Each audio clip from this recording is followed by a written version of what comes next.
Welcome to Bass University Live, everybody. What a busy weekend, a spectacular weekend. Riz, it's good to have you with us as always. And I know we were all active. We got some big celebrations to do. We do. Particularly in the realms of Jake Gluzak, Max Hugen, and team captain Pete Gluzak. The team Bass University was well represented, and it was awesome. They won the high school state championship second year in a row. They did really well in Manasquan Reservoir, and are headed back to the national championship at Clark Hill, and that's going to be at the end of July. And we're very excited. We learned a lot from fishing Chickamauga last year, and we're going to go back and looking forward to tackling that tournament again. And it's going to be so fun. So proud of the boys. Congratulations. And we may have both of the boys on here a little bit later in the show, and they can tell us how they did it. And crazy day, storms, lightning, the whole bit. We'll dive into that. But our guest from last week, we talked to him during practice. Mm-hmm. And then Riz, he goes out and just crushes it and wins the James River. Can you believe that? Yeah, I mean, hey, when you're talking backwater fishing with Keith Poche particularly, and he's in that kind of environment, he's going to be a threat to be in the winner circle every single time. So it was awesome to see him do that, and it's so close to us, Pete. It's just right in their backyard. It is close, and he crushed them. He was back at 10:30 in the morning at the dock. Weighed his fish in early, and just because of the heat, he had a monster bag, and then he just was steady through the rest of the tournament and takes home the W. So congratulations. So I think what the deal is, and it's very important because didn't Jake make a cameo? Didn't he step in for a minute on last show? I think he might have, Pete. I think he did at the end of the show. I think it was. I can't remember if it was last show or show before that. I think it was the last show. So look at that. All you got to do is come on the show, and you're going to go win a tournament. I think that's how it rolls. But I want to give a shout out to Thump Gel. Check it out. We've just got our brand new shipment, so all you guys are going to get all the varieties that Thump Gel has to offer. We love this stuff. It's such a great time of year to use it in the hot weather, and so I want to invite you guys to go check it out. Bass University brought to you by Thump Gel. Got all these variety of flavors and colors. It adds scent, but it also can put color on your bait. When you want to put a flash on the tail, orange, pink, chartreuse. It's really a game changer. Go check it out. Get yourself some Thump Gel. And we know we carry it in the boat and we fish. Yeah. It's with us everywhere we go. Absolutely. So I was proud to have it in the boat on the national championship or the state championship for the boys. You guys were busy. They had. I want to give a shout out to Vegas Iconelli too. He won the juniors division in the same tournament that Jake fished. We caught a massive 6-pounder as well. And a shout out to Wally. Those two boys have all also qualified for the national championship in the juniors division. They're going to be down there at Clark Hill the week before we get there for the high school. So. Lot going on, Riz. I know the Ike Foundation tournament happened. Yep. Congratulations to the winners of that tournament. I don't know those guys. Do you know the names of the guys that won down at the foundation? Yeah. I mean, I don't want to say the names. I know one of the anglers was JT Lang. Okay. I can't recall the partner's name off the top of my head, but great job to them. They weighed in a really nice bag on a somewhat of a challenging Upper Bay fishery right now as far as the bite's concerned. And yeah, great work for them. They made the right decisions and had the right fish to win the tournament. Yep. Well, JT Lang and partner, congratulations. Good job on a tough derb. I know Bass University was out there. You guys were challenged by that muddy water situation, and we'll dive in a little bit about what that tournament was like for you and Justin, who were both out there getting after it, trying to win that bass cap. But we have Andrew Loberg with us today. And for you fans that have been with the show for a while, we had him on a few years back. And he had won out on the California Delta and came and was telling us all about flipping hyacinths and how he won that tournament. And we knew then, a shout out to Justin Kimmel, who had fished with Andrew at a tournament and kind of, put him on our radar. And then he goes out and he wins on the Delta. So we were happy to talk to him about it back then. And he just had an amazing second place finish out at Lake Tenkiller in Oklahoma. And that was great. It's his rookie season out on the Elite. So, Justin, let's go ahead and bring him in and catch up with our old friend Andrew Loberg. How are you, buddy? Doing good, man. Doing good. Thanks for having me on. I'm fired up to be on the show, and hope the sun and the angle and cell service is good. I'm out here on Lake Champlain doing a little practicing. So you're good. So yeah. It's all good, man. I was telling these guys, I think for every day that you spend on Lake Champlain, it adds 5 years to your life. I think so. I think so. Especially with how long the days are up here. You could be on the water for like 18 hours, and after one of those days, you are whooped. Yeah, no doubt. Is there a derby happening, or are you just scouting the water? What's this trip about? Yeah, there's a MLF Major League Fishing Toyota Series event that starts Thursday. Decided to hop in it and kind of keep the tournament scene going because with the elite schedule this year, we have like after Tenkiller, we have like a month and a half off really. So you look at the schedule, like, dang, I need to fish a tournament, and this tournament was obviously this week, and I'm like, we got to get into that thing. So me and Paul Marks and Emil Wagner and Tucker. Logan Parks is up here. We kind of got a group together and got a house and everything. So it's been a blast so far. Is the lake fishing good up there? I don't want you to tip your hand, but what's looking like up there? Yeah, no, it's good. It's always good on Champlain. It's kind of a mix of spawners, post spawners, maybe even some pre spawners. The water temp we were talking before. You see some stuff in the mid 60s, and then you see some stuff in the 70s. So you can kind of do whatever you want to do, but it makes it a bit of a challenge because the lake's so big, and you want to try to fish as much as you can in all these different patterns. But it'll be a really good tournament as always on Champlain. How's the weather looking? You guys gonna deal with the wind up there? Yeah, no, it looks pretty good the next couple of days. Saturday looks a little gusty. It's been changing on the forecast, but Saturday looks a little gusty out of the south. So we'll see what happens. Yeah. Well, if you're going to fish up north, you're going to well. It doesn't matter where you fish this year. Wherever you fish, it seems like there's 20-mile-an-hour winds going to blow one day. I know. No matter what. I don't know what's going on. Rich and I were fortunate to be up on Lake Champlain with the Pure Fishing folks, looking at some of their new baits. And we were putting looking at the Swamp Lord. Of course, that's an old bait, but we had a blast up there, and looking at it. It's going to be interesting to see. I can't wait to see how this tournament plays out because the spawn, typically it happens this time. But you guys are right on the cusp, like. You're right there at the end of June. Right. So, that's right where they make their turn usually. Exactly. It'll be interesting to see what wins. I know. It definitely will. As you guys know, a lot of these fish, once they go post spawn, man, they get skinny as a rail. So it's, those 4-pounders turn to 3-pounders pretty quick. No doubt. Are your ribs hurting from flogging at practice? No, I haven't even flogged. I should have brought one. I don't even have one. I'm going to have to go steal Emil's from his boat because I definitely need one. So we got another day and a half. And Probably need to put that sucker in the boat. Yeah.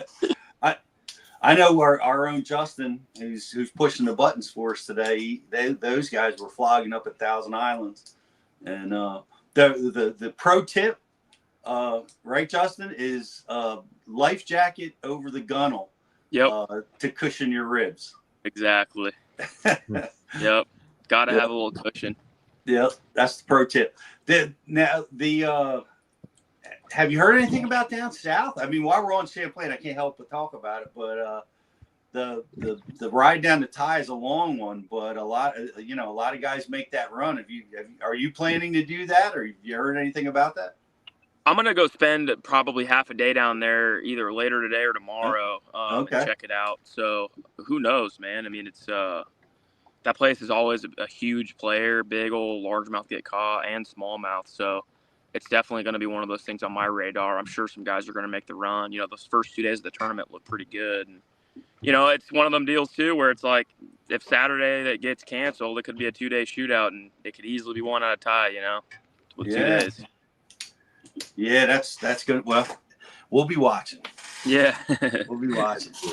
But something else that occurred to me, like you won. We talked to you about your win on the Delta. But you're a Clear Lake guy, as well, right? Yep. Man, we've been hearing amazing reports like, man, Clear Lake is back and it's on fire. Is that true? Oh, yeah. Like the last year and a half, I mean, it's kind of always been good, but there's been – I think it's literally taken over 30 pounds to win any tournament there the last year. Like no matter what time of year, doesn't matter. For sure over 30, and there's been some 40 to 45 pound bags caught. I mean, it's just blown up, and it's just healthy as it can be, man. It truly is a special fishery.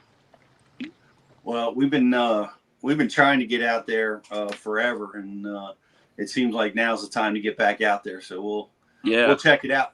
Are you living on the West Coast? Have you made the transition here to the East, or? Yeah, I moved to Lake Guntersville about a year and a half ago. Okay. Looks like we lost Andrew. We'll bring him back. Yeah, wow, what an amazing place to be on Champlain. It looks like we got him back. Yep, we got him back. One of those, maybe one of those rogue waves showed up out of Ticonderoga. Could have been. Easily, we'll let him get that figured out. Pete, the crazy part about Ticonderoga, just keeping going on what Andrew was saying, was that it's been, I mean, going on 10 years since someone has won a major level tournament and openly said, yeah, they did their damage all in Ticonderoga. And that was when Casey Scanlon won. It's been years since somebody's gone down there and brought the winning bag up for a 3-day or more tournament. I mean, you got to think, like, if something has been untapped and unpressured and unfished, you know, to some extent, maybe it could be back on the map for a year like this. You just never know. Ty is it's so fickle. Like, I hear guys all the time, you know, they have these amazing practices and then the wind switches direction and it just pushes those fish around. And you got to relocate them, and you got to relocate them on a short day because it takes you, like, if the wind blows, it takes you 2 hours to get down there. We're just, dealing, with the dilemma of whether to go to Ty or not, Andrew, while we were waiting for your signal to get back. But, So I for some reason, my phone's on Do Not Disturb, but I got a phone call. That was the most, I don't know how that happened. Well, that's because it's our show. Like, whatever can happen, it's going to happen on our show. But it's cool. We got Ryan Dunkelberger says the West Coast is the best coast. Yeah, it's definitely some good fishing out there. Yep, there is some big ones out there. But you moved to Guntersville a year and a half ago. So about a year and a half ago, I moved to Guntersville. It just kind of made sense as far as the travel and kind of fishing on a national kind of tour level.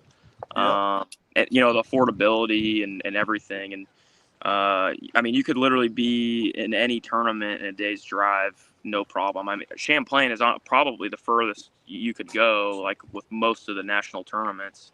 It's like 18 hours or something like that. But it just made sense. And there's a handful of California transplants, that moved to Guntersville, so it kind of felt right. And the people are just awesome there, man. The fishing community, people are just stoked on fishing. It's awesome. It's amazing. It must be a third of the field lives around Guntersville. Like, Yeah, you know, The Tennessee River sure has a lot of good anglers on it. that's it's a great place to be, and if you're going to do what you do, that's the deal. And I know I talked with one of my buddies from Montevallo, and he's a little bit further south from there, but everything's accessible. Like Oh, totally. all the Tennessee River lakes, which are where there's 5 tournaments there a year, every single year, and yeah, then you've got the Coosa River chain of lakes. Yep. And all that, and your stone's throw from Hartwell and Russell and all those. It's a great place to be. So how has it been? Like, that's one thing Rich and I were talking about, right? You're coming from the West Coast strategies and tactics, which really have influenced a lot of fishing right on the East Coast. But you got how has that transition been for you? It's been good. It's definitely been a learning curve compared to back home, on the West. Obviously, with how diverse, California fishing is, with deep clear water, shallow, tidal, grass, all that stuff, definitely, taught me so much to come out here. But, bait fish and migration, that type of stuff is a lot different out here. And, there was a few things to kind of learn, but and also the lakes too. These lakes are so big, and learn how to break them down is definitely a chore. I think overall fishing, like just catching a bass and those types of things, are very similar, but like tournament strategies and things like understanding 3 and 4 day tournaments, how to break a very large body of water down with patterns and things like that are a lot different than back home. So it's definitely been a big learning curve, but it's been exciting. This is kind of, I love fishing, but tournament fishing is by far my favorite, and kind of what I live for. So it's been a big learning curve, but also wouldn't want to trade it for anything else. Yeah, I'm a tournament junkie myself, and I think I'm training a youngster to be the same guy. My son's all tied up in it too, but I love fishing the tournaments. Yeah. And we saw that, something special in you when you won out there on the West Coast, and you came out and you took on the opens, and man, honestly, that's got to be the hardest thing to do in fishing right now, is to qualify for the elites. It's a grind, man. And you did it, man. You pulled it off, and this is your rookie season. Take us through the opens, man. That had to be a gauntlet, man. That's a monster accomplishment. It is, man. It was, I went into that season like with a very, very open mind, and it was one of those deals where I just said, hey, just take it day by day, tournament by tournament. If it's going to happen, it'll happen, and just work hard at it every day, and something good might come of it. And after a few tournaments, you're sitting decent in the points. I had one bad tournament at Santee, which was by far I put that one on the calendar as like I want to do good at that one because it looks awesome, big ones, shallow, and that was my worst finish of the year. But you're sitting good in the points, and then after like 6 tournaments, you're getting texts from buddies like, dude, this is awesome. You're top 10 in points. Keep it going. And in my head, I'm like, there's still 3 more tournaments. And if you have another 80th finish, which an 80th out of 200 something boats is actually pretty decent. But if you have another 80th finish, you're toast, So it's like, I just kept forgetting about it. Don't look at the points, just keep fishing. And then it all kind of came like to reality almost, like the last tournament where like the nerves started setting in, like you have a shot at this, like, dude, like this could be it. And and I've never been so nervous in my whole life fishing a tournament. Besides that, on that last Open, but somehow squeaked by and qualified. Man, it was truly awesome. It was a long year. It felt like it took forever. The 9 tournaments was awesome. It took you all over the country, and all different types of scenarios and water levels, conditions, things like that. But it was truly an awesome year. It was. Ted, what was the last body of water? What tournament was that? So it was on Lake Martin in Alabama, but originally they had it scheduled to be on Lake Hartwell. That was the last tournament of the year, and they had to move it to a different location because of that. I'm pretty sure it was a hurricane that kind of hit that southeast side, and they had major flooding in that area and like northern Tennessee and things like that. So they switched lakes to Lake Martin. Well, when that news happened, I mean, how were you nervous? Like, did you know Lake Martin? Were you like, oh no, I was prepared for Hartwell. Now yeah, what do I do? Yeah, no, I spent a week on Hartwell in pre-practice. Oh man, just graphing around. I have marked like 1,000 brush piles and did all sorts of stuff. Spent a week out there, made sure I was dialed in, watched endless YouTube videos and all this stuff. And then literally the week before they moved it, and I'm like, oh my gosh, we got to figure something out.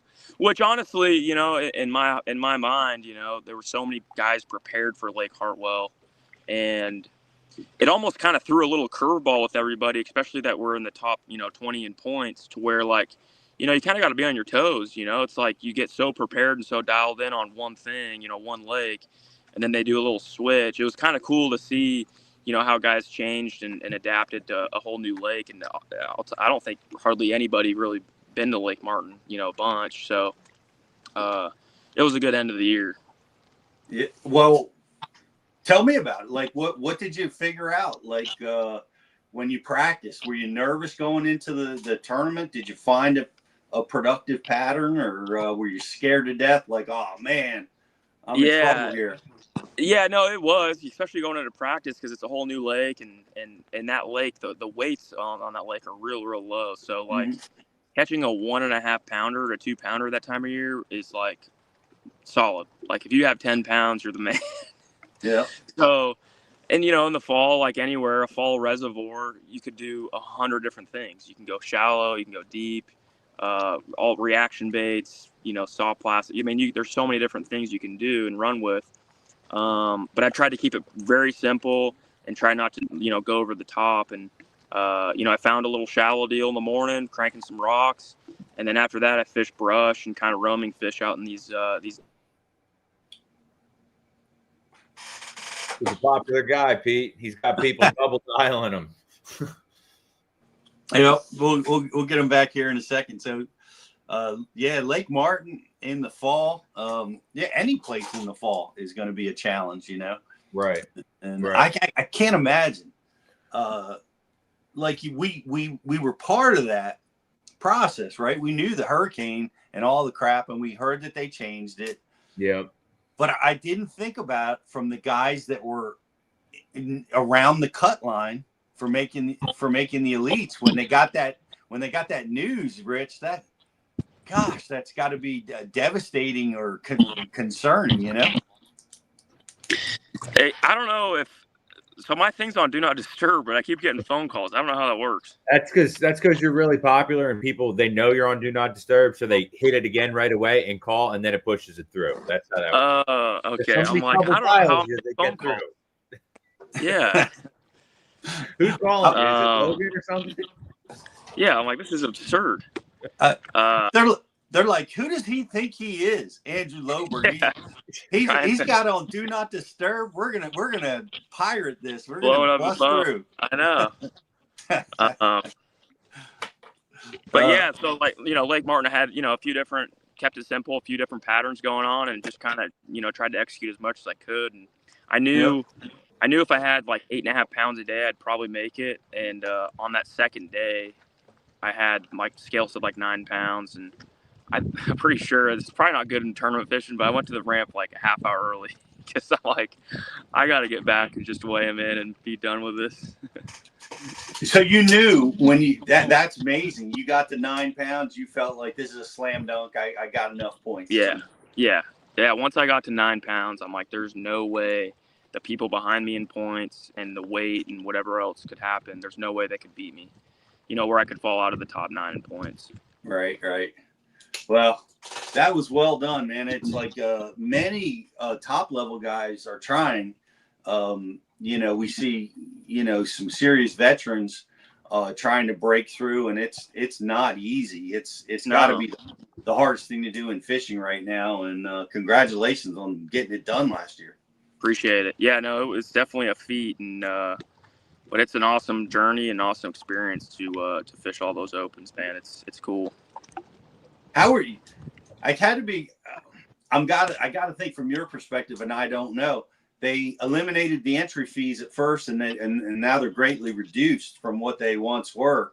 Was that a blessing for you coming into the elites, or how did you feel about that being a rookie? No, honestly, it's a bummer. Payback is a little lower, but for a rookie, going into a rookie season on the elites, I wasn't like too bummed because I didn't have to fork up that much more money to to fish the season, because it's definitely not an easy time in the fishing industry to acquire sponsorships and things like that. So I wasn't like too bummed. I was pretty stoked, honestly, just to kind of get my feet wet and get on the elites and pay a lower entry. But I feel for the guys that are veterans and that are very established and can afford all that, and with the payback being lower, it's definitely a bummer. But with everything changing with these organizations and all that, hopefully things will change and paybacks will get better. I think they will. And man, I think if I was in your shoes, I'd have been like, yes. Yeah, exactly. Holy crap, I just had a $50,000 bill go away. Yep, and, exactly. I can upgrade my sonar. I can buy a few new fishing rods, Yep, 100%, exactly. That's awesome. Well, good for you, and it's your rookie year on the elites. How's it feeling? Like your first tournament's out there. I mean, how was that? Man, it was. I had a pretty rough start to the year. Down in Florida, and then the Pasquotank River, and I've had a few bad tournaments this year, but it's been an overall blast. I've been loving it. I travel with 3 awesome other fishermen: Paul, Marks, Emil Wagner, and Tucker, and we have an absolute blast. They're phenomenal fishermen, and it's you kind of go into a new season with these expectations of doing well and all these things you have in your mind, and when those things don't go well, you kind of start spinning around a little bit. And I think that's kind of what happened at the beginning of the year with a couple of these tournaments, and kind of learning how these the Elite Series tournaments work, because it is a lot different tournament than an Open and other major tournaments. It's you only have 100 boats and obviously the best fishermen in the world, so it's definitely a little bit different strategy that I had to learn going into this later half of the year. And but overall it's been awesome. All the guys are awesome to be around, and fishing against people that I've looked up to my whole life. It's still kind of a wild experience when they call my boat number out and I'm joining them. That's cool. Very cool. Intimidating, right? You're fishing right next to them. Exactly. Should I pull in on Greg Hackney, or should I give him some space? Exactly. No, exactly. And Greg and I, we've talked a bunch this year. He's been one of my idols growing up. It was really cool kind of getting to know him. And I know at Okeechobee I introduced myself to Ike and Ellie, and he's a total stud. And it's just been kind of surreal this whole year. That's great. And well, we saw a massive tournament, man. You had a spectacular Tenkiller, and some guy. I don't know how you feel about it. I think a lot of guys will fish their whole careers and never hit that high of a second place in a monster tournament like that. Where's your head at with it? I mean, I'm pretty good with it, honestly, especially with how my a few of the tournaments this year have been. Obviously, leading 3 A's and having a pretty good lead, and kind of not really taking advantage of it hurts a little bit. But it took me a few hours after the land, to kind of get settled in and rethink how the week went and everything that happened. And I mean, honestly, I'm truly blessed with how everything went. If you were to tell me I was going to finish second at the beginning of the week, I would take that every single day. I mean, it wouldn't even cross my mind. But since then, it's nothing but just positivity, and it was an awesome week. I mean, I had, getting that live camera is gold these days, and having it 3 days in a row, and fishing how I like to fish and all that was just truly a really cool experience. And it seems like you like to fish barefoot. Yeah, well, so it rained. I don't know if you guys saw, but it rained like buckets, right? Yeah. And I was wearing I didn't want to wear like rain boots just because it's still not, it's hot outside. So I'm like, rain boots be too much. So I wore flip flops because that's what a lot of guys do, whatever. So I'm wearing flip flops, and then I started like kind of slipping in them, like walking around, and I'm like, I gotta go barefoot. Like, I don't really go barefoot a ton, but I gotta go barefoot, and that's what I did. It was way more comfortable, and everything was just soaked all week, so it was just a little easier. That's awesome. I know you put sunscreen on your feet. If you do that, and the rain hits, you'll blow a flip flop out on the first step. Exactly, 100%. So that's what we did. But it looked awesome. It was fun, like seeing you. It seemed like you were relaxed, and because of that, I guess, or maybe it just appeared that way. But man, you were just you were laying them out. To take us, it seemed like the shad spawn was a powerful thing going on at Tenkiller that week, and it looked like you were taking advantage of that too.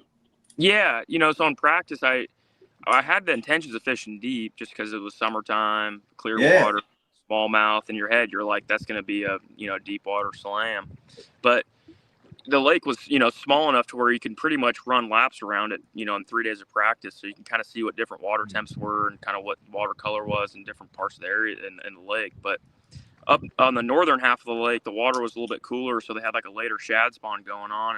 And I found that one marina I was fishing one of the last days of practice, and there was a bunch of bait and obviously fish under all those docks and whatnot, so kind of had that in my rotation. And the day one of the tournament, I actually started out deep. I found like one school in practice and a couple little other things I wanted to start on, and I started on them, and it was a total bust. It wasn't good, and my first hour of the day, I was like kind of just going through the motions of fishing deep to shallow, and I buzzed in that marina that during that shad spawn, and started catching them pretty quick and caught like a 4 1/4. And then at that point I knew, like, you gotta be shallow. Like, this is what you gotta do. Kind of just ran with it. Yeah, you did. And it seemed like flipping was a big pattern too. Yeah. With the water kind of coming up and down throughout the week, those bushes, there were so many on the lake, but it seemed like you had to kind of pick certain stretches depending on the water rising or falling, and that's kind of what I did throughout the week on those bushes. So it wasn't really like more is always better as far as water in the bushes. Like, could there be too much? Like, so you would kind of want it to be in a happy medium area? Yeah, it wasn't like the bush itself. It was really how much water was behind it. It's like pretty similar to like a tide, Okay. I got you. And that's kind of what I ran, like if there was a lot of, you could catch fish in most of the stretches on in the bushes and stuff, and it was mainly in that northern half. The south end of the lake, I feel like almost the water might have been too warm or something. I mean, there was a lot of bushes down in the south end of the lake that looked awesome, but I just could not get bit out of it. And the other factor too, one thing I noticed, there was way more bait around the bushes up on the northern half, probably because of the shad spawn, than there was down south because the water was warmer. So that obviously had an effect. But throughout the tournament, I would basically find certain areas, if the water was coming up, water couldn't get behind the bushes too far, and I'd go flip those. And if the water was coming down, I'd find something that was basically, It's kind of hard to explain without looking at it, but basically with a little bit deeper bank behind them. Right.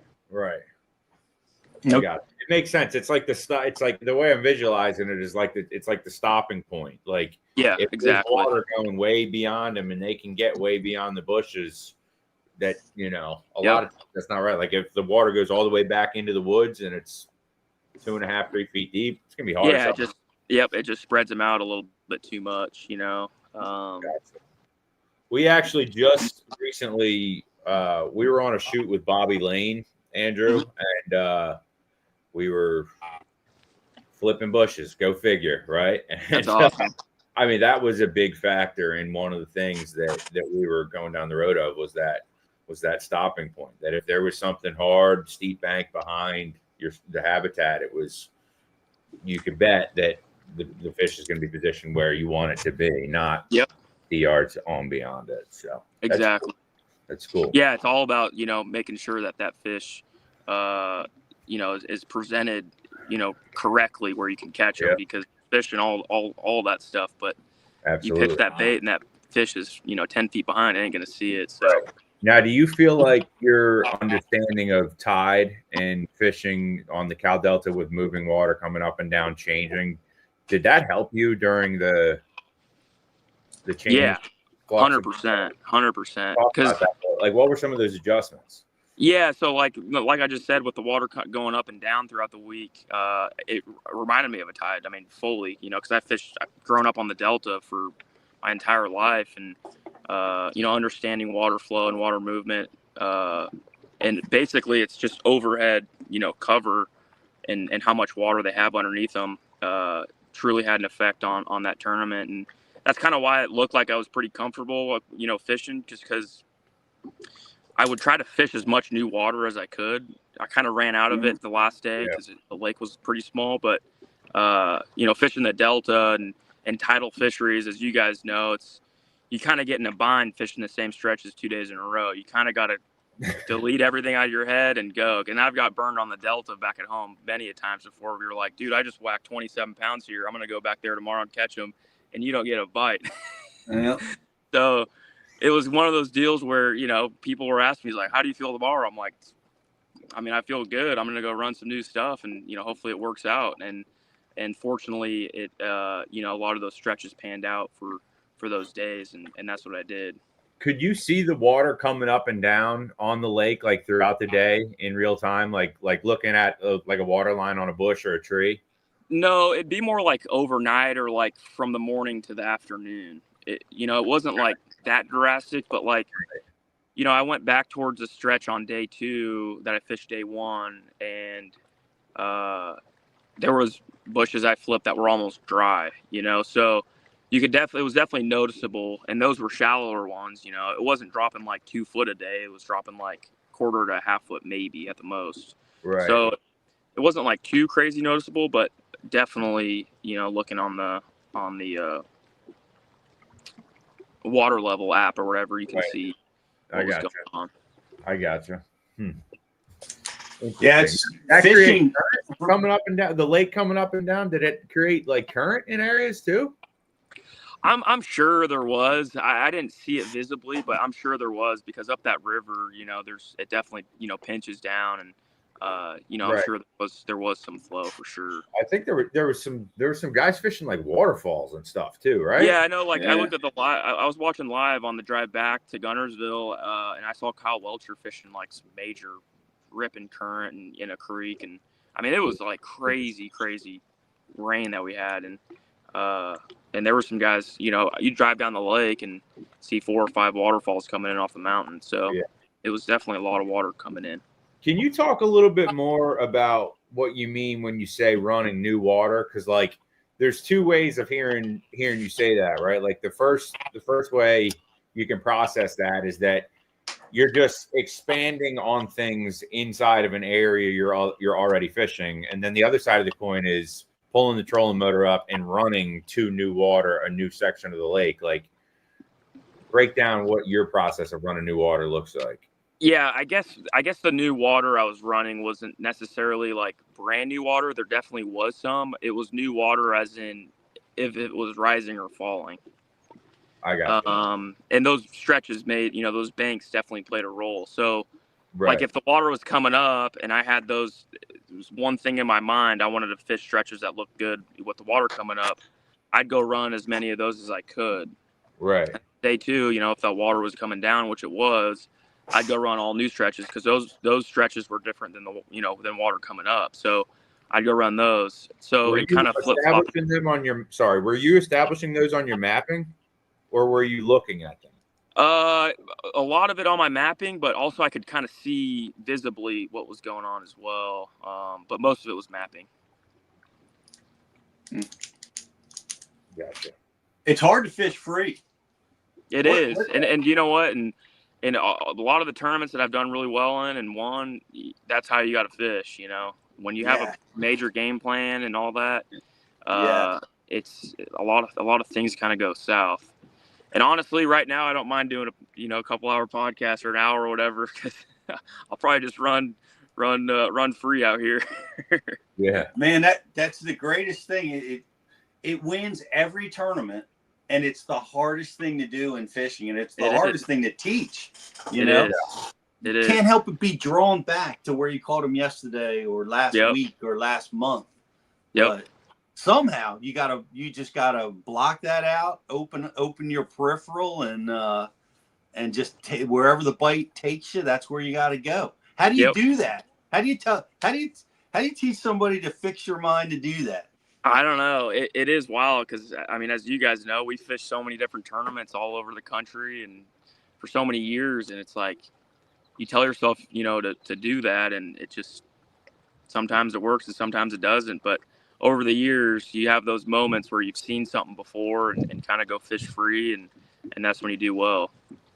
Yes, I agree. So often that's the case. And the last day challenge you there. What happened? Have you thought of an adjustment that you could have made, or something you could have done, or what happened to you on day 4? I kind of ran. So the water was coming up pretty high, and it was higher than I've seen it all week. And I just kind of ran out of areas to kind of go to that I kind of hit the day before. So a lot of the fish didn't replenish. I lost a couple big ones that day. And the sun came out for most of the day as well. And, Wes, he was flipping a lot of those trash mats, and everything kind of just, looking what he did, everything just made sense of what happened and how he won and how he was fishing. And I just didn't adjust to that. It made sense of what he was doing, and then what I was doing, it just didn't really make sense. So that last day, I didn't really adjust on the fly well, and thought if I could run enough of those same stretches, I can get, 2 and 3 pound bites, and they just didn't happen. Well, yeah, shout out to Wes Logan, another Bass University guy, with a great win. Yeah, that a great question came in that I like this question. Cameraman Cletus. This is your rookie year on the elites. What have you? The question is not a non-related fishing question from another elite angler. What did you learn? Is there anything you've learned or any advice you've gotten from another elite angler that maybe isn't fishing related? Maybe how to manage sponsors, or how to compete out on tour, or anything like that. Has anybody been influential in helping you along out here in your first year? I know you talked to Greg Hackney a little bit. Yeah, Hackney, he's kind of giving me a little bit of advice. Justin Atkins, he's close with me, and years ago, him and I actually fished, college against each other. So him and I have been close for a while, and he's been very influential with understanding, I guess how these Elite Series tournaments work. I mean, it's just a whole different tournament, and the gray areas of the tournaments, and that type of stuff. But to be honest with you, I haven't really ran into anything too crazy. I'm sure we'll probably hang it up and I'll probably think of something, but yeah. Well, I didn't get any advice from the guys when I was when I was a rookie. They tried to bury me every chance they got. Yeah, they're pretty cutthroat out there. It seems like all rainbows and butterflies, but they want to beat you as bad as they if they want, and they will. You gotta have that fire in your belly to make it at this level. There's no doubt, and everybody's got it. But how is the forward-facing sonar? Have you heard the news? Like, what is Bassmaster doing next year? What are your thoughts on if they're going to make any changes, and if they are, what do you like? Or would you prefer it just unrestricted, or what are your thoughts on the matter? Yeah, so as far as the organization goes, there's been so many rumors and talks about banning it, having it 50-50, where they basically half the tournaments are with and half without, and it'll be like a random draw type of deal. And then there's some rumors that it'll just be unrestricted, where just like this year. In my eyes, I truly believe, LiveScope is a tool just like side scan and mapping and things like that. Yeah. And, I feel like, we should have it in my eyes. We're so far into it. And with this new generation coming up, technology, I think it's great for the sport, and it's bringing a lot of new people in it. And I like doing both. I like power fishing shallow, and I like using LiveScope, up here in Lake Champlain. It's just another tool, and it is a bummer to see a lot of the negativity, surrounding forward-facing sonar in our sport, and it's just one of those deals. I think it's just going to be a growing period where people just gonna have to get used to it. The way I see it, especially with LiveScope, in my eyes, I believe side scan and mapping are far more powerful than LiveScope by a long shot. And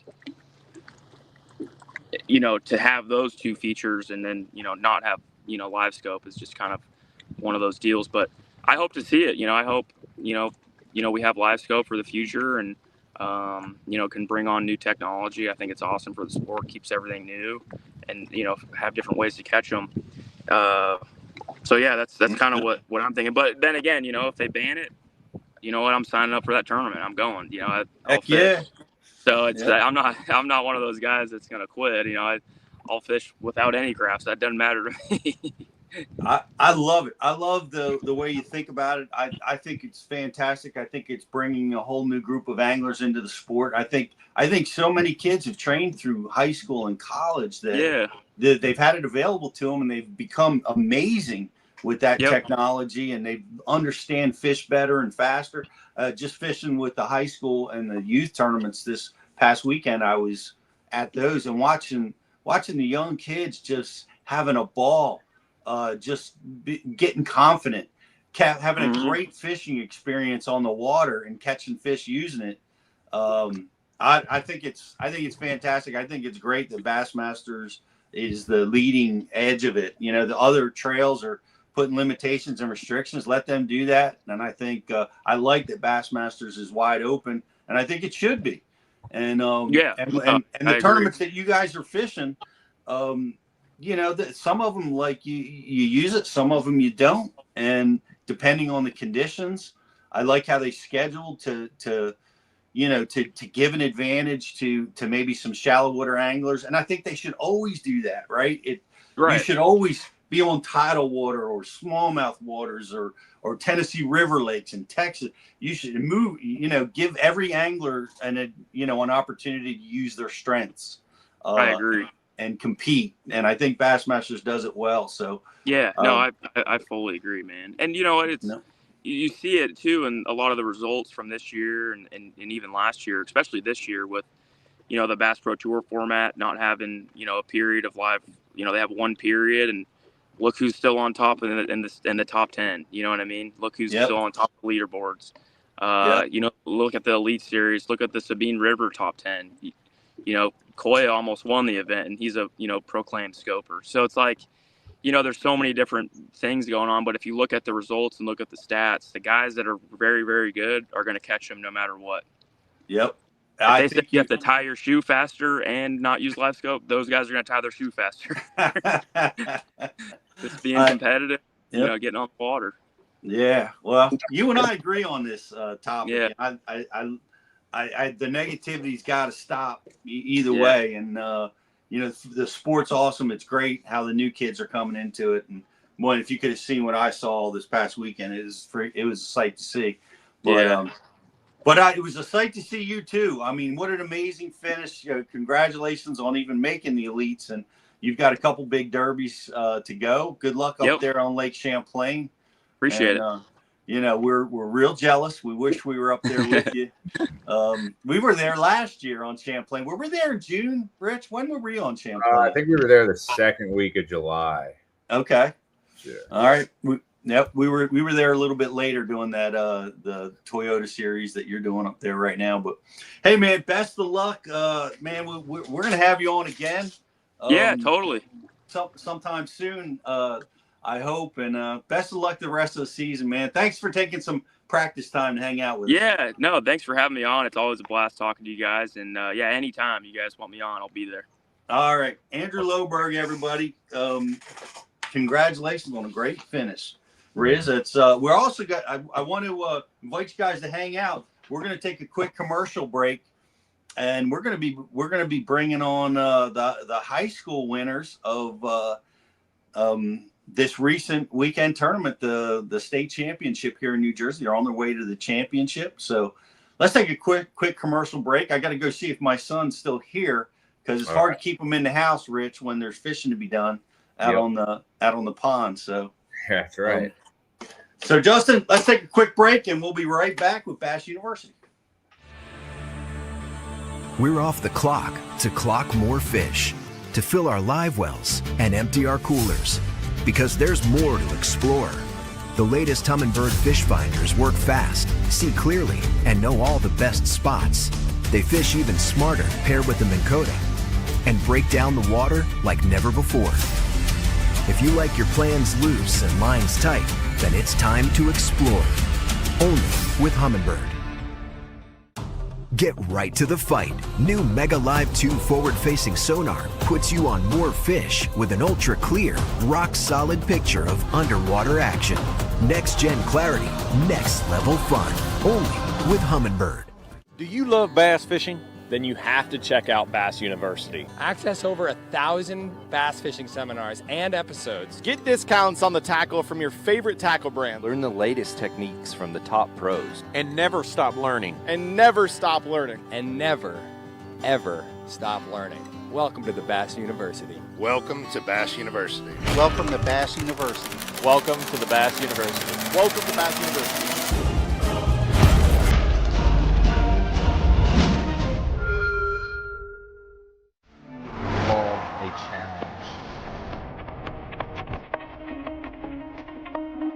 The original Element rods, they really Cash's first launch kind of at a price point level. With that, we got a lot of feedback. And that's what brought about the Element Z2 in its launch.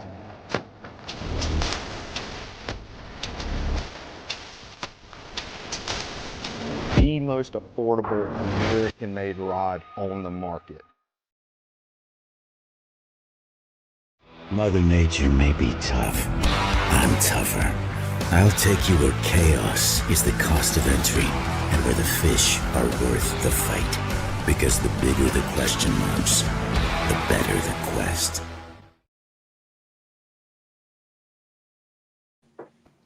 Welcome back to Bass University Live. Somebody very special is joining me.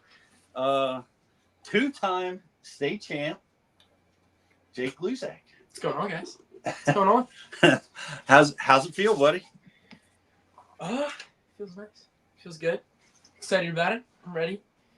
Nationals is around the corner. It's right here. I'm ready. I'm excited. Okay. I am. Jake, how was Manasquan? What was going on? Manasquan was just great, but weird. You know what I mean? Like we found a lot of patterns, right? And the pattern somewhat played out, but it got hammered the day before, right, by Five Alive. Those guys were out there. So that lake got hammered. So we were just kind of picking up scraps. And honestly, the fish had to have moved. We found way bigger fish than we caught at practice. So they were either caught or they moved. It's just one of the two. But I mean, it was awesome, great experience, a lot of scoping going on. It was fun. It was fun. Great lake. And stand by, Rich. You can keep talking to Jake. I'm trying to get Max on. Okay. Yeah. Jake, by the way, what was your weight? We had 14.55. That's not cleaning up scraps. That's you're at least eating like nice chicken breasts. It might not be like ribeyes, but it's definitely not scraps either.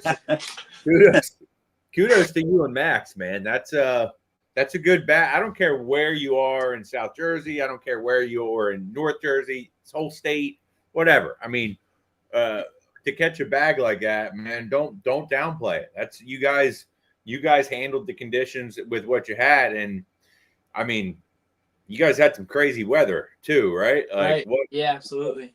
Yeah. Well, what was going on there? Man. So it was kind of weird.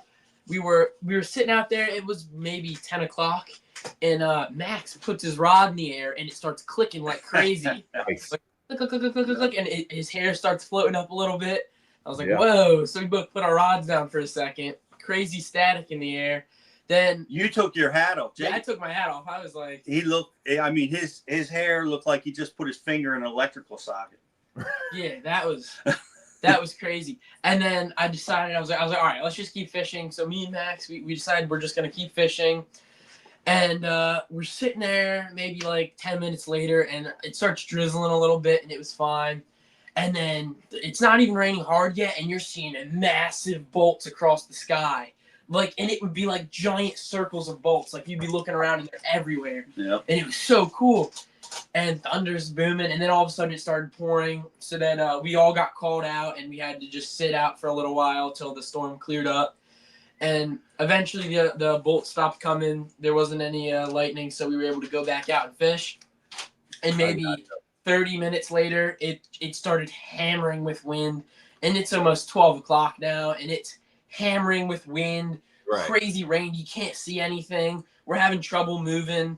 It was so difficult. It was like a 30-minute commute to our spot, and we finally get there. And like 10 minutes later, the tournament's called. So then we had to all go in. But that was interesting. I've never had that happen. That was something. I'm telling you, Rich, the wind was hammering. Like on the Quest on full blast. We could barely make headway into it, and we were kind of on the sheltered side of the lake. Yeah. So I imagine them gusts must have been 30 and bigger. But consider this: like, they had a nice bag, and they were culling virtually all day. They had like an hour and a half where we kind of lost the bite. Right?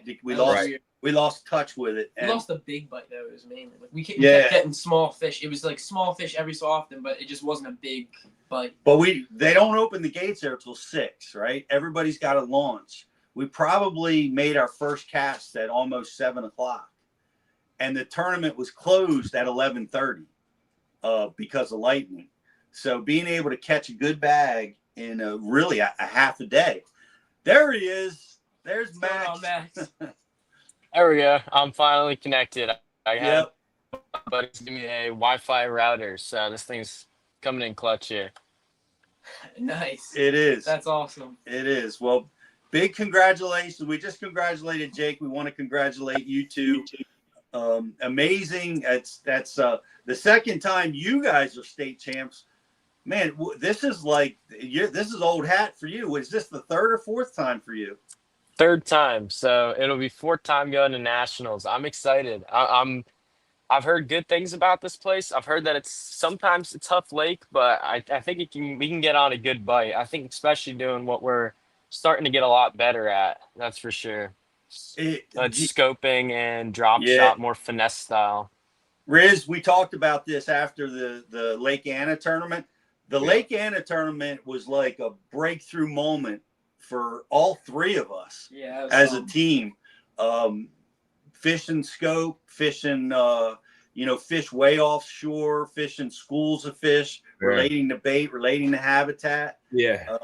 I want to give Max and Jake both big credit, man. That was a big step. Of course, they won. You guys won that tournament. Yeah. And I think we're going to be using that technology down in Georgia, Max. No doubt. I got a question for both of these guys. For Max, since you just came on, I want to let you start, but Jake, I want to hear from you as well. All right. Top 3. I need you to give me 3.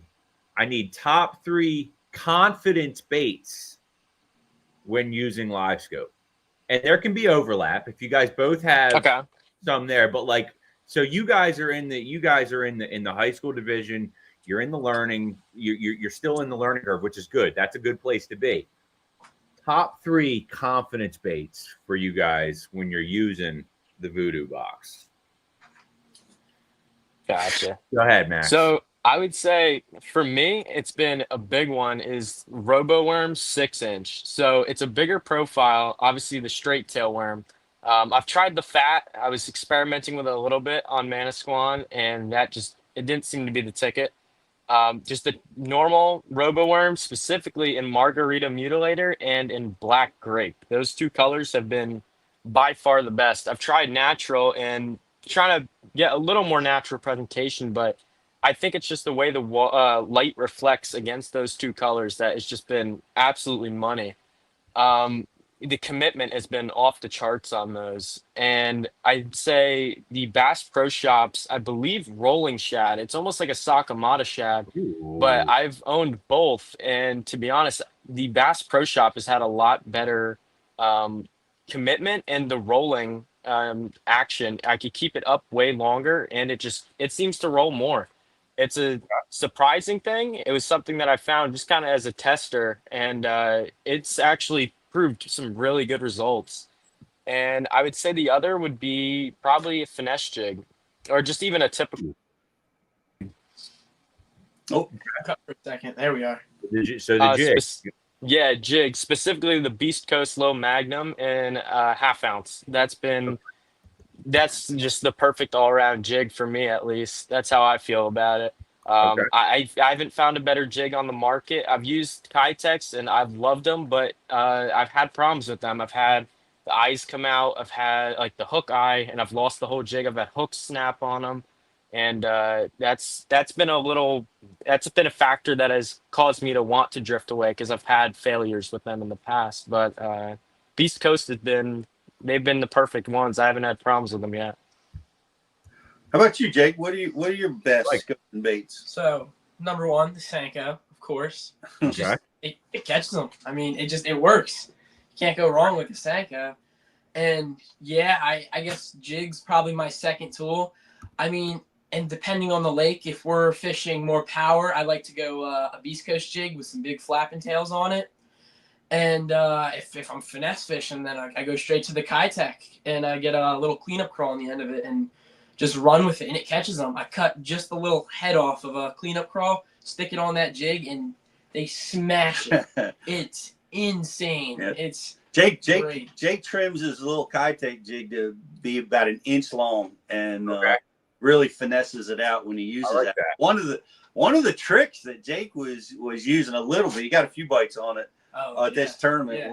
What was that? So you and I just learned this trick up at Champlain, Rich. What is it? Is it the little general, right? Mini general. Nico rigging that with little nail weight in the end of it, and that was something else. I took 10 casts with the Senko on scope properly, right? And nothing. And I go and I take 2 casts with that little general, and I catch one, and it was like, whoa, that was just something else. That thing's sneaky, dude. Sneaky. How many? Dial us in a little bit on your day, guys, at Manasquan. Like, how much time? I know that you had all kinds of weird stuff. The Rangers coming out, pulling you off the lake, everything. How did you split up your time between being on the scope and then being on the bank and the bushes, or did you do any or both of those? What were you gonna say?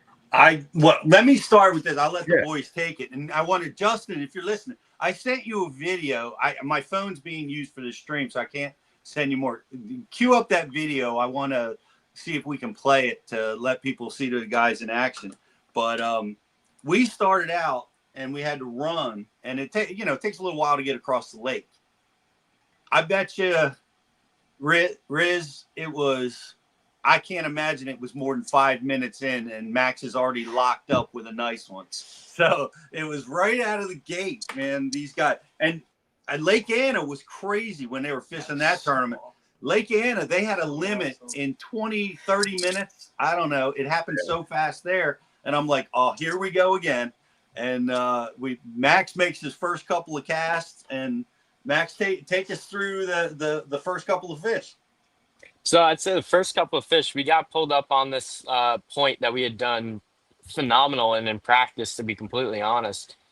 We had some competition going into the spot. I think we had someone to our right and to our right behind us. They were kind of following right behind us. Not tournament guys. They were just, I guess, locals or a part of maybe another club. I wasn't entirely sure. Which that I think hindered our success a little bit at that spot, but it didn't take long. I think it was my second cast in. I saw a good mark on scope, same pattern. We couldn't get anything to go off bait for the most of the day, but there was schools of what I'd assume was bluegill or crappie. They were bigger fish, but they were definitely not bait fish. And there was a good mark sitting at the back of them, so I threw that robo worm on a drop shot down right away, and I was kind of just shaking it in place. And just like in practice, it probably took, I don't know, probably on my second pop, he grabbed it. And that ended up being one of two. We had two fish that were about the same size in the boat, but we chose that one for our lunker. We got him in the first two casts. So that was a great start. It's always great to start with a good fish like that. I think it really helps with the duration of the tournament, just that confidence going in. So that was a great start to the tournament. I don't think we could have gotten anything better from there. You guys did. You came out of the gate flying, and then we're trying to learn what we found at practice, because Jake practiced with me and Max practiced with his father Jeremy on another day. Right, we couldn't get together for practice this time, so we had to do it in different days, and we were kind of, the fish weren't doing what they were doing exactly when we had them at practice. And Justin, are you prepared to play that video? Now would be the time. I don't see it yet in our queue. Let's give it another minute. All right, we'll come back to it. So we're kind of scrambling around, and we get close to the bank. Yeah. And what happened, Jake? So we're really close to these willow bushes, right, that are sitting on the bank, and we're looking, and there's all bluegill beds, and I see my dad like dead staring the bank, like he wants me to cast there. And he's like, you might want to throw up there. And I was like, you know what? Yeah, you're right. And I make a cast, I miss, I reel it back in. I make another cast, I get like pretty deep into the willows, and my line just goes taut, and you just feel thump. And I'm setting the hook, and he's like kind of caught on one of the willows edge, and I try to like get a little bit closer. Luckily, he popped off the willow bush. We bring him in, really nice fish off the willows. And then I had to hit a little emote too, and that was pretty cool. I had a little dance. I was going around town. The willow dance. The willow dance. Yep. So so we went through that process, and now we're, it's not kind of happening the way that we had found it at practice. So we're trying to adjust fish to conditions, and we started to move through some of the the grass beds and some of the areas, and then it was the Max Hugan show for about 45 minutes to an hour. It was a scope fest, like Max. It was very, very, very cool, because you were just lighting them up for almost an hour. Yeah. So that was, that's definitely the craziest scope bite I've got on in Jersey. I don't think much can top Virginia. That was just something else. But we got a little farther than where we'd actually gone in practice. I don't know if you guys checked that out in practice, but I know I definitely did not get to that. We got to the backside of that grass point, and it was a little farther than I'd went in practice. And I remember seeing 3 distinguished marks that looked a little bit different, because there kept being these fish we'd find on bait that just didn't want to commit. They would chase you down, but they almost seemed to be walleye or maybe wiper. It was something that we It never got any bites on for the whole day. So we ended up finding these 3 marks on LiveScope, 2 big ones and one a little bit smaller. And I pitched it right down to him, and almost right away it ate. Unfortunately, we got the smaller mark, but that's usually how it works. But it was still end up being a cull. It was, I think, our first cull of the day, if I'm not mistaken, or it was number 5. It might have been number 5.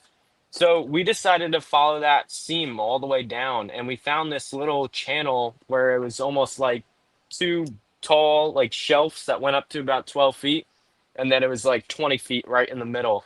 And on both sides of that seam, it was almost every fish I marked ended up going right over. We had fish coming from 15 feet just to go after my drop shot, and I think we caught at least 20 on that seam. To be completely honest, that was something else.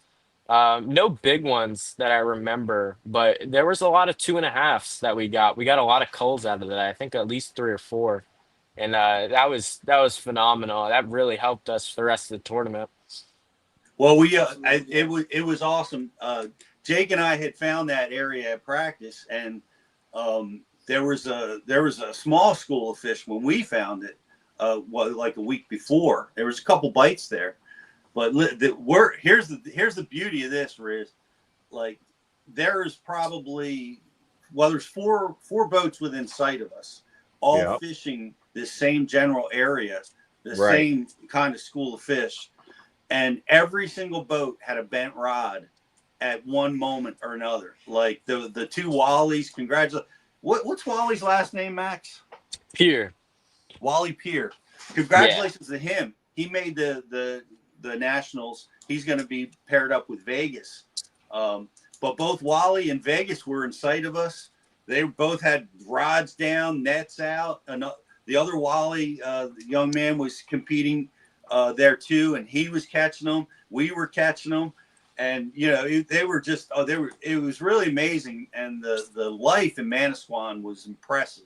Like the amount of bass was great, and we had like 1-pounders. Like we got our limit as we were moving towards this area, and then we had a couple 1-pounders, and we steadily eliminated all the 1-pounders and turned them into 2.5-pounders in the box. And that was great. And then we were, then it started getting a little sketchy, the weather, right? So we were moving to a different part of the lake because we really weren't making much headway with culling. And, Jake wanted to run some points that we had found at practice, and the first one we pull up on, what happened?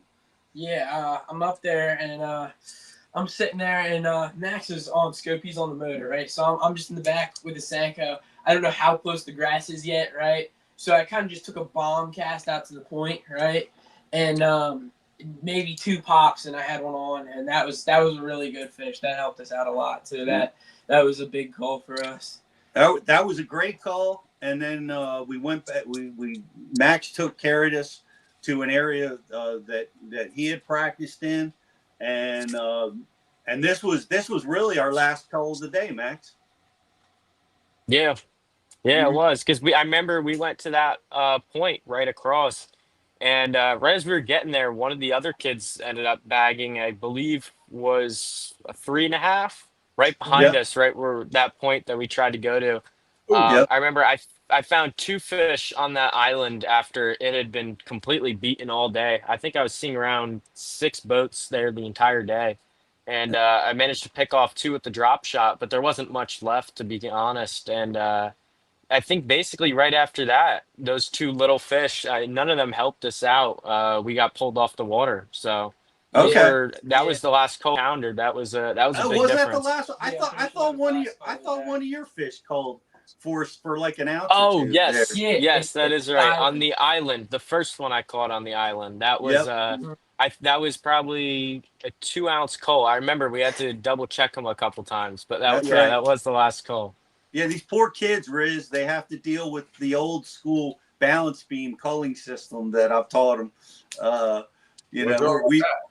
They all have beautiful new scales, but we use the culling beam. I like that system. I think it's faster and more accurate. Yeah, gravity doesn't lie. Gravity does not lie. Sometimes the scales do, but yeah, that's what happened. Your scale batteries will die, and they'll get all gummed up. You got to learn how to get them in and out of the box and call. Even if you got to lay them all wet the floor first, but lay them all out on the floor. Sometimes you got. Well, when they leave me, they can all go to scale culling, but we're old school, and it works well. It's so much, and to be honest with you, it's the only thing I'm allowed to do. So I can't net, I can't touch the motor. Of course, I can't fish, so I am allowed to assist with culling. So that's cool. But yeah, then the lightning came, and we had to take a lightning break, and Riz, that was actually pretty fun. I don't know about you guys, but that was pretty cool. Like taking a halfway through the day, because all the other boats were all hooked up on the same dock, and everybody's talking, everybody's telling lies about how many fish they caught or how big they were, and who came out and pulled you off? The park rangers, they ran out. No, shout out to Frank, our tournament director. He's got the kids' safety in mind, and I appreciate that. He called it. Frank Delaporta is the New Jersey Federation youth director, and yeah, he made sure that all the kids were safe, and it was the right call. I mean, it's kind of sketchy. I don't like being out there in thunder and lightning, and it's a tough we had deal. our rod tips were making some sound out there. There was a lot of electricity in there. Yeah. And then the wind came, and one of the boats was taking water, and so the tournament was over. It was I think by 12 o'clock we were all sitting in there weighing our fish, and you guys had a great bag, and a lot of the other guys caught limits too. There were several solid limits in the high school division, and several solid limits in the youth division, and big shout out, like I said, to Vegas Iconelli. He caught a 6-pounder. He caught the biggest fish of the tournament and the biggest bag of the tournament with a 17-pound stringer. So he's going, Wally's going, and of course these two will all be converging on Clarks Hill Reservoir. So that's awesome. We got the willow tree dance. Okay. Is that the video you're referring to, Pete? Is the willow tree dance? Yep. This is fish number 3. Yes. Fish number 3. Here it comes.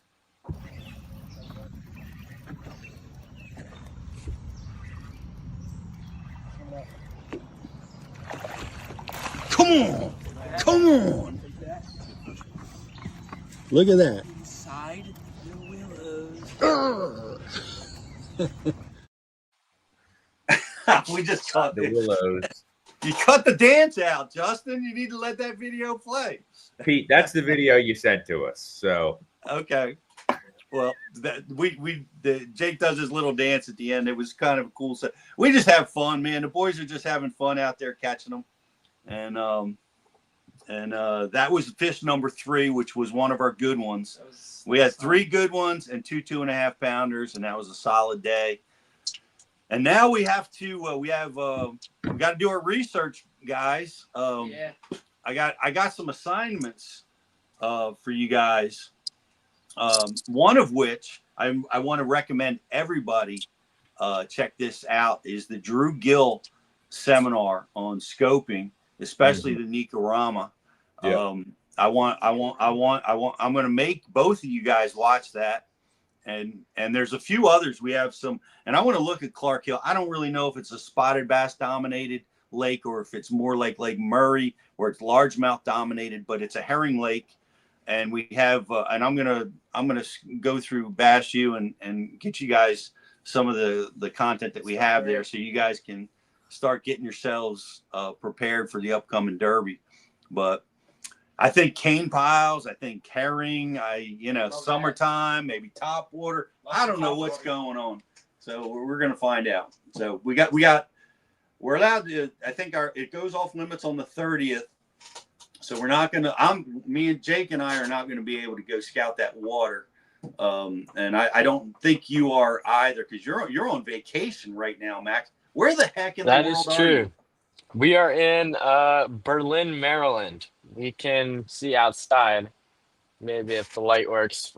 We're at a campsite right now, so that's why Nice. I got a little worried about my Wi-Fi. But again, shout out to my buddy's mom, Miss Maury.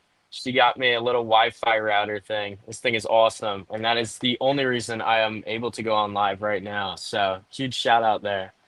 That is awesome. You're off the grid. What's the fishing like? Are you fishing? Are you crabbing? Are you got any fishing plans down there? What are you doing? I'm a big fishing guy. Crabbing's not necessarily my thing, but I've tried. I got to be honest. The fishing here it's not Manasquan, that's for sure. It's a little rough. I've been trying for some fluke and stuff, but it's a rough. We've been here 2 other times before. I think I've caught 1 fluke. The stingrays are everywhere though. It's a little scary when you're walking out there, but you hook them like accidentally on like bucktails and stuff, and they're not like little ones. They're big. We had one that we hooked a couple of years ago that was probably about 5 feet across. It was a big one. It was probably 70 pounds. And it was going to spool us, so we gave it to a little kid on a kayak. He was probably about 14, and we had to tell him to cut it. It was bringing him out into the main channel. Like, he couldn't stop it. So it was wild. I mean, he probably enjoyed that fight a lot more than us, but. Wow. Yeah, dude, that's cool. Hopefully you guys maybe will find some fish to catch down there. I'm knowing you and your dad. You're yeah, I know. We're supposed to take a boat out. We're supposed to take a boat out, so the fluke will be a lot better. I wanted to go for sheep's head, but they said they are not in season right now. They're not really running because they were fun. I got on a good bite in them in South Carolina one time, and they're fun fish. I'm gonna be honest. There's not much that compares to them, I don't think, when it comes to like inshore fishing. They're pretty cool fish to catch. Hey, it was surprising, Max, when we were talking in the boat. Your favorite, I was surprised to hear what your I think on the Delaware you're telling us your favorite fish to catch is one of those nasty toothy critters that you and your dad go for up north every year. Oh yeah, bowfin. What fish I love is them that? things. They're awesome. Bowfin. They're cool. They've held a special place in my. I went up. I started fishing for them on my first fishing trip, so they were always cool to me. I ended up getting one, which I have the photo of somewhere back in my phone, but we caught the unofficial state record up there for New York. I got a 13.8 when I was about 7 years old. I have photos of it on the scale and everything, but my dad was actually the reason that one didn't get weighed in, because he always told me, oh, that can't be a record. They got to be up to 18 pounds, because we'd seen them all up in this place that were around 10 pounds everywhere. I mean, I got a giant this year. I can't remember if I posted it or not, but I get a big one just about every time I go up there. And I remember it was my second cast with a brand new. Got another call coming through. So he loves catching bowfin, and when we were out in the Delaware, Rich, we saw snakeheads. We saw giant snakeheads. There was like maybe we must have saw 30 snakeheads, and they had to be spawning or something, because they're all together and they're doing like circles, and then they're bolting out, and these things must have been 13 pounds, dude, and long. They're bigger than me. Like those are huge, and they'd come up and kiss the water. We were at the boat, right? Like if I'm standing in the front of the boat, right? Like right where he is where one would be. Like you would see it right there, and they'd come up and kiss the water. It was awesome. Yeah. It was so cool. There's snakes everywhere. Yeah. We're talking about the snakeheads, Max. We right didn't there. catch any, but we saw them everywhere. Yeah. All right. I'm back now. So I don't know what happened. It just disconnected. I got a call from my boss, but it was so back then we got that one and it broke the hooks off, but we ended up getting it in. Like the back hook was completely pulled, and there's just this photo of me holding this fish that is like the size of me, and we ended up checking the state record. It was only 12.4 at the time, so we beat it by 1.25 pounds, and now it's actually 13.8. I don't know how the rules go by that. I think it was set in 2021. 16. So there we are. Well, congratulations on almost catching the bowfin state record. Yeah, they're an awesome fish. I mean, I've caught one snakehead before, but I gotta say the bowfin, they fight harder. You get into a good one, and those things, they're thrashing. Doesn't matter how good of a hook set you get on those things, you never know if you're gonna catch them. I mean, Right. I've hooked them with glide bait rods, like, they're beefy rods, and sometimes they still go. Like they're an unpredictable fish. They're cool. All right, here's the deal, Max. You're gonna go catch some sheephead, some flounder, maybe even catch some bowfin down there on vacation. After vacation, it's all Clark's Hill. It's all bass. You're gonna have to put all those subspecies away. Oh yeah. So we're gonna have a good time, Rich. It's gonna be the end of the tournament. Yeah. And we'll keep you guys posted here, man. We'll be keeping you up to date on what's going on. And I think the tournament is the very last day of July and the first 2 days of August. Yes, it is. Yeah. Okay. And here we go. Round number 2. We had a great time. We learned a lot last year. Right. And now see, last year, here's the deal, guys. You guys are way better deep water anglers today than you were 12 months ago. Right. When we were down at the chip. And you guys are comfortable, and more importantly, you're comfortable there. So, and I think that's probably going to be a factor. Well, now that you're comfortable in deep water, watch, we're going to catch all our fish off docks, Rich. Yeah. Yeah, exactly. Yeah, that's probably true. I'd be so angry. Hey, we're going to follow the bite wherever it takes us. Absolutely. Yeah, I think Clark's Hill sets up better for you guys than a TVA lake in the fall does. Yep. Right. Yep. Sure enough. But guys, congratulations. Yes, congrats, Jake and Max. Good job, Max. That was well done. We're going to be rooting for you guys, and we'll let you go back to vacation, Max. And Jake, you're going to get ready for some wrestling tonight. Yep. Lunch wrestling. But real quick before you go, we got a big deal coming up. We're going. Jake's going to Cornell University for a technique seminar, a wrestling seminar coming up this weekend, and then we are going to go try to sight fish some giant smallmouth. I'd love that. Let's catch some big sixes up there. Yep. We're going to be up at Cayuga and Seneca Lake, so we're going to go try to catch a big smallmouth, maybe a spawning fish or post-spawn fish. We'll see how it goes. But anyway, thank you, Max. Say hey to your folks. And thank you for having me. Great vacation. And thank you. I appreciate it. You bet. We'll catch up with you real soon. Jake? Yes. We'll see you at wrestling a little bit. Yeah, you'll see me wrestling. Good job, Jake. Thanks for stopping by. Congratulations. Congratulations. Is Justin and Jocelyn there with us? Good job. I'm here, Pete. I'm all right during the bowfin talk, but I'm here. You didn't dial in on the bowfin? Nah. Come on, man. It's bass fishing show. We're just a fishing show here, brother. I hear you. No, that was a lot of fun. It's great reliving things with Andrew. And what's going on at Bass University, guys? We got welcome all new Bass University subscribers. We are having a blowout month of June. We're seeing a lot of new faces, a lot of new people. Welcome to Bass University. Welcome to the live show. Make sure you check out all of our releases. Like I said, I just talked about Drew Gill's been great with us, and we just released a new one from him. You guys got to check that out. He's got to be the premier scoper on the planet. And Wes Logan, congratulations, who just won. I want you to check out his shallow water content, and that's what he used to win out there at Tenkiller. So go check out all the content at Bass University. We know it's going to make you a better angler, a more confident angler. Rich, what's on their schedule? I'm about to show what's on our schedule right now. It's this guy right here. There he is. Keith Pochet, fresh off of a MLF James River win.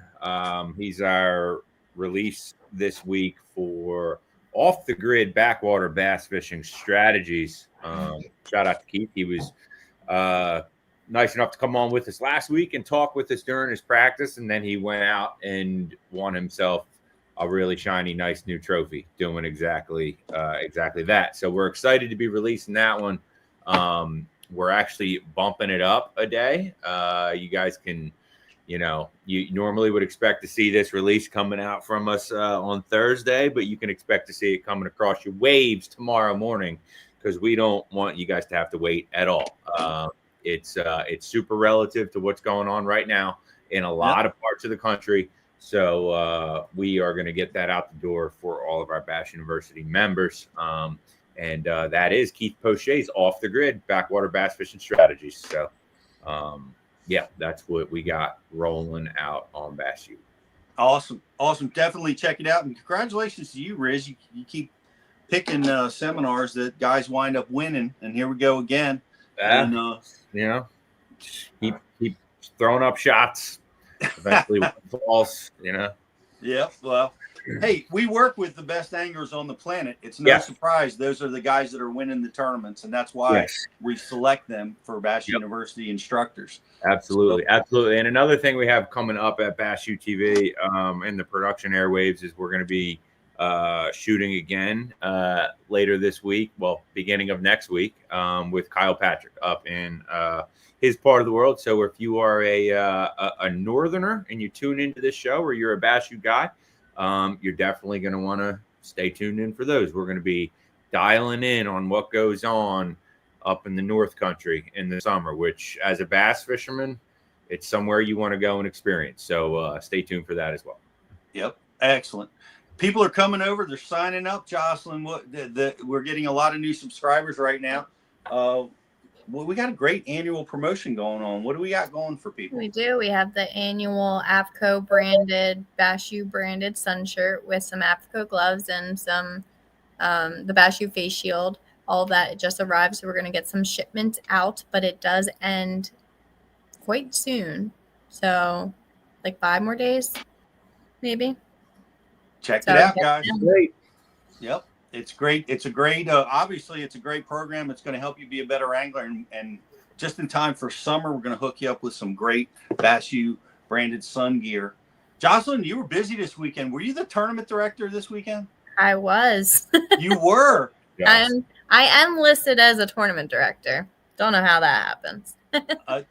Was there any drama? Anybody go into Aberdeen? Any fights break out? Did you have to put the beat down on people and get them in line? No. If anything happens, I say, "Hey, Dave Haas, can you handle that?" But no, I mean, it was just a lot of fish catches, and they smell. They smell great. I threw away my pants. They had fish slime everywhere. I saw you holding up some fish, Josh. Yeah. I saw you getting in on the action. That was only good. Justin's little fish. Yeah. She grabbed the smallest fish out of, not that I caught crab, but she grabbed the smallest fish out of my bag and held it That's up. what he said. Whatever. Yeah. It's just handling those fish. They flap around. There's just fish guts flying in your mouth. It's just not fun. I don't know how you guys like it. You guys did a great job. Shout out to all the Ike Foundation ladies, Dave Haas, Ed String, all the guys that helped out from high school, Upper Bay Juniors Bassin. Yeah, they were great. Jerry Hodge was on scene, getting involved, helping out as usual. A lot of people came together, and it seemed like another great event went down, and it's awesome to see. So yeah. That was a good deal, and congratulations to the winner. JT Lang, and I wish somebody would chime in with his partner's name here. I think it was Wiley. Hold on, I have his name right here. Yeah, let's get that to give him. The second place only lost by like 4 ounces. Wasn't that Duke Nave that took second? Is that right? Yeah. Duke Nave and Andrew Hively took second. Dave Wilder and Frank Arthur took third. Yeah, Wiley was the last name. Wiley. So, all right, great job to Team Lang. Andrew Wiley. From what I understand, they're They live down in Maryland, down in the Middle River area. So shout out, good on them. I'm sure they knew what was going on, what the program was, and congrats. Congrats is right, because tough circumstances with the muddy water coming out of the Susquehanna kind of changed the bite a little bit, and they did a nice job getting it done, man. They sure did, Pete. It's been you can't even put a finger on what kind of year it's been on the Upper Bay as far as just absolute fluctuation, ever changing, just nonstop. Yeah. It was hard to put your finger on why exactly a lot of that ugly water came down out, but now we're starting to learn some things and understand some things of why it got muddy the way it did, and be more prepared for it next time. Why did it get muddy the way it did?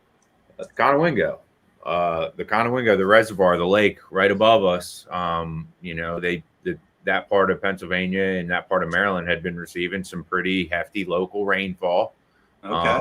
And at about, on Friday night, the lake was still about a foot high on top of what the Conowingo lake level is. And the generation schedule was such that they were creating electric all throughout the day pretty much.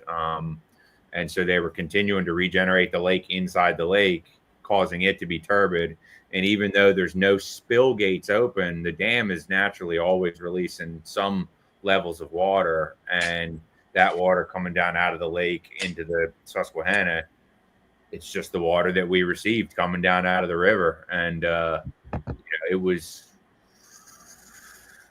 surprising to see when you get out there on Wednesday night and the whole flat is brown. It's spin you out a little bit.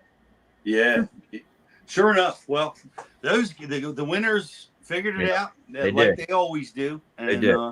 Congratulations to those guys.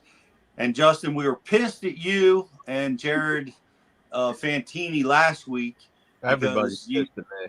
Yeah, you guys were up at Smallmouth Disneyland putting giants in the boat, and we're still a little angry about it. Gosh forbid I take a couple days for myself, Pete. Let me tell you.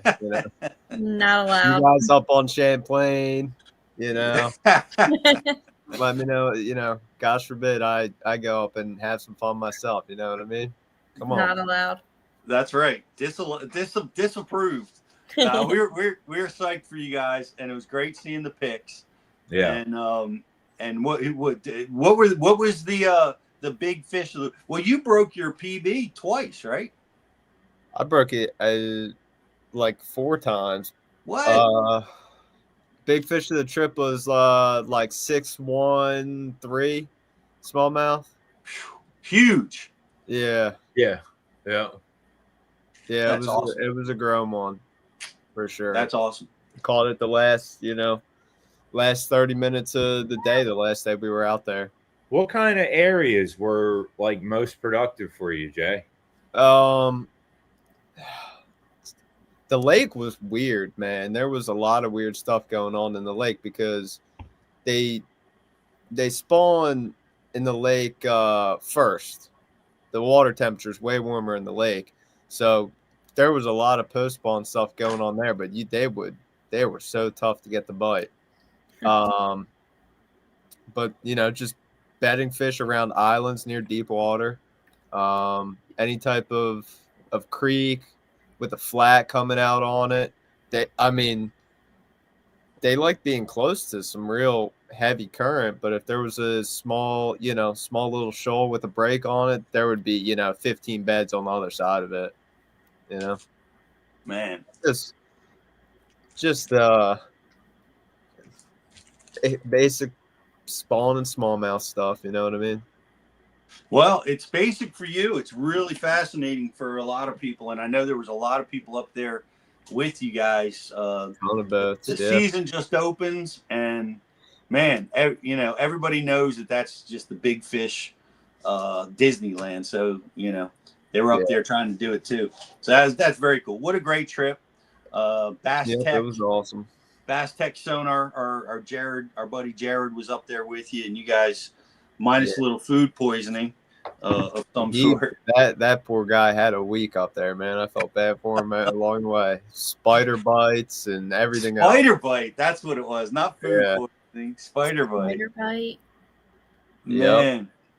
Yep. And between us, you know, we left at around 2:30 Sunday morning to get up there.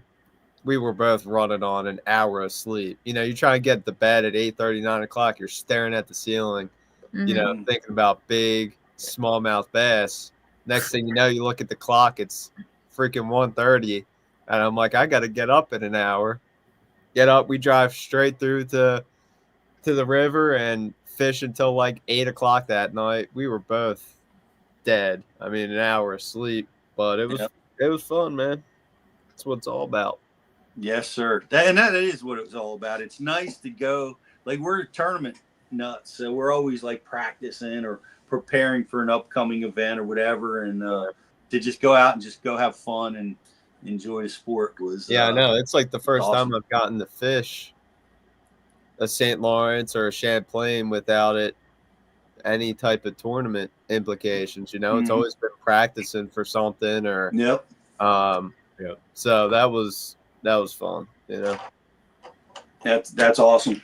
That's awesome. Well, good deal. Shout out to I want to give a shout out to Humminbird. We use 360 a lot for the boys in the tournament. You know, we had that very, very active. As well as our Lake Master mapping, which was huge. What an amazing map system for Manasquan Reservoir, which really helped us dial in down there. Of course, Rich has since borrowed the iPad where I was using the One Boat Network and, you know, spending the evenings looking at the mapping system. And since we had our shoot, I haven't seen the mapping, Rich. Well, I still have it. I'm still using it. And Pete, I would recommend that you also get the One Boat Network on your phone. Yep. And start using it that way. I mean, I am like this app right here, the One Boat Network app. It is right there next to my OnX Hunt map. And I mean, a lot of our viewers are probably familiar with the OnX. So we're going long here, but the One Boat Network app is so good, guys. If you like looking at maps and you like looking at, you know, topographical maps of the lake and trying to understand, trying to find new spots, I use that thing all the time. That One Boat Network program with the Humminbird Lake Master mapping, it's the juice. It is the juice. You can find the winning fish while you're sitting on your sofa at night, you know. Good stuff.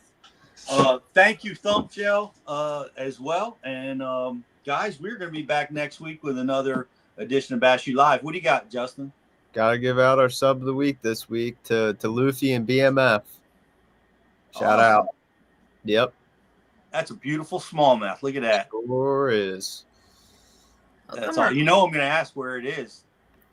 And you know I don't have the answer. Just like you're sending me videos that I don't have, and I'm cutting videos that are ended. I don't know what you want me to do, Pete. I just, you know, you're back there pushing buttons, man. Push the buttons.